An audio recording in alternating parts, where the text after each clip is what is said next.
ગુજકો માસોલની વાર્ષિક સાધારણ સભામાં ચેરમેન દિલીપ સંઘાણીએ ટેકાના ભાવે ખરીદીને લઈને આપ્યું મોટું નિવેદન। પુરવઠા વિભાગ અને ખાનગી એજન્સીઓની ટેકાના ભાવે થતી ખરીદીથી ખેડૂતોને લાભ ન મળતો હોવાનો દિલીપ સંઘાણીએ કર્યો દાવો। સાથે જ બોલ્યા કે ગુજકો માસોલ ટેકાના ભાવે ખરીદી કરે તો ખેડૂતોને લાભ થાય છે। ગુજકો માસોલનો નફો વધે તો નફાનો ડિવિડન્ડ ખેડૂતોને મળે છે।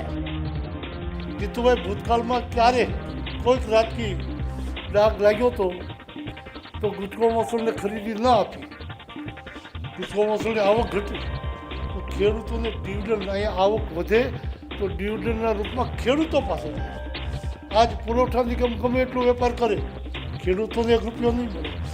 એક અન્ય પ્રાઇવેટ પાર્ટીઓ કરે તો એ પણ પૈસો ખેડૂતો પાસે નહીં જાય, ત્યારે ગુજકો મસૂલ પાસે આવેલો રૂપિયો ડિવિડન્ડના રૂપમાં ખેડૂતો માટે વિકાસના કામમાં લાગશે।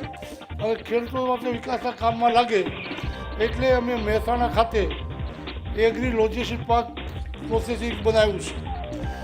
ટૂંક સમયમાં એ શરૂ થશે।